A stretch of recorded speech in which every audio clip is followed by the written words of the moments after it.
Om Jnana Timirantasya Jnananjana Shalakaya Chakshur Militam Yena Tasmai Shri Gurave Namaha. In all these temples, we're told of how the Lord has appeared out of His own wish to fulfill the desires of His devotees. Nowadays, we build a temple, we plan it, we fix an opening date and all this kind of thing. And there are many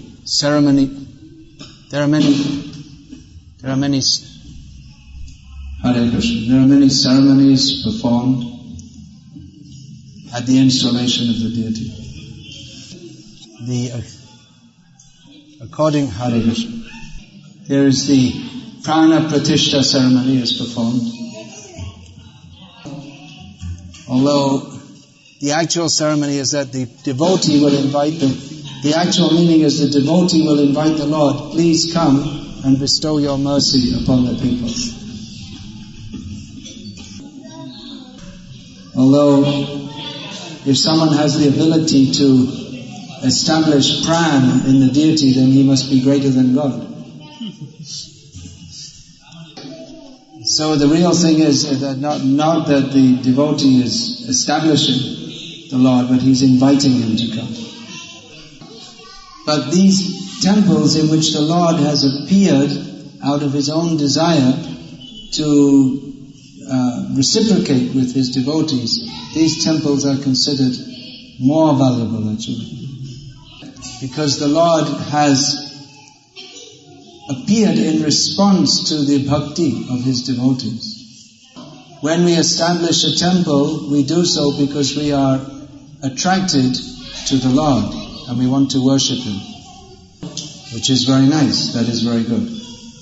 But where the Lord appears in these forms, it means He's coming because He's attracted to the bhakti of His devotees. So that's why, actually, if we're to establish a temple, a devotee has to invite the Lord, you please come and accept the worship. Not that by following rules and rituals and chanting mantras that the Lord is obliged to appear. It's not like that. The Lord is independent. We should not think that He is a piece of stone. He performs His pastimes according to His own design. So He appears in these forms to show mercy to His devotees. And those who are devotees, they interact very sweetly with the Lord.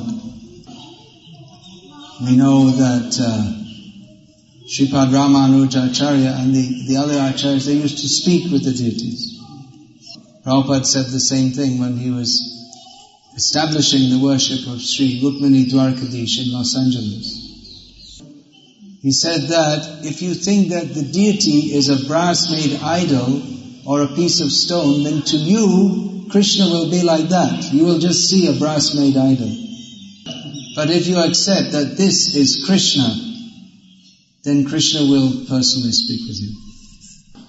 Krishna comes as the deity to reciprocate with His devotees.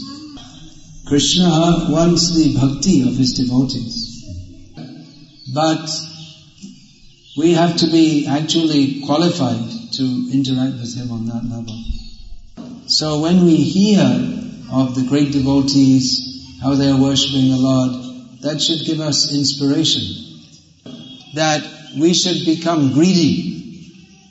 We should become greedy that I also want to attain this status of being a very intimate devotee of the Lord. Or rather, to be a devotee of a devotee of a devotee of the Lord. So here in South India, the process of archan is very much developed and appreciated. Our Gauriya Vaishnava Sampradaya also accepts the process of archan. But more importance is given to kirtan. There is no intrinsic difference between kirtan and archan. They are both meant for serving the Lord. But especially in Kali Yoga, kirtan is more important. It is not possible to follow all the intricate rules and regulations of archan in the modern age. as we can see at the present time visiting these temples, that it's quite clear that the standard is not as high as it once was. And that is a symptom of Kali Yuga. That people will build nice big houses for themselves with all facilities, but they won't think to how we have to look after the temple, renovate the temple. There in further south, in the Navatirupati, that's being renovated, all the temples by what's his name? T.V. Sundaram? He's done that.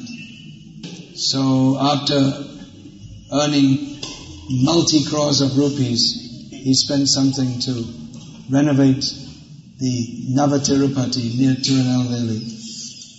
But we see that in the past, people, they made the Lord's house very nice and their own house not very nice. That's why we see so many old temples. We don't see many old houses. Because people, they made the Lord's house nice and their own house not so nice. People would think it shameful and sinful that they should live in a better made house than the temple of the Lord. But in the modern age, people have very little sense of any kind. And they don't think that, well, what about the Lord's house? I should not have such a nice house. I should have a very nice house, and maybe if I have a few pennies left over, then we can donate half a can of paint to the temple. So, temple worship is there, but the process of kirtan is more recommended.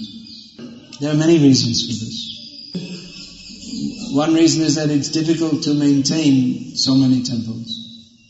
And it's difficult to find people with enough steadiness and faithfulness to worship the Lord. But kirtan is very simple. Any time, any place, any condition, one can chant the holy names of the Lord. To perform archan requires special qualification and training. But to perform kirtan, there's no precondition. Even if one is sinful, he can chant the holy names of the Lord. And he will become purified. If they go on doing kirtan and they remain sinful, we can understand they're not very sincere about performing kirtan. But that point is there, that there's no pre-qualification. And kirtan is a very joyful process. Chanting and singing for the pleasure of Krishna. We also have to, along with kirtan, we have to hear about Krishna. Because without hearing about Krishna, we won't know why we should perform kirtan, how we should perform kirtan, with what attitude we should perform kirtan. Without properly hearing, our kirtan will not be purna kirtan, it will not be complete or perfect kirtan.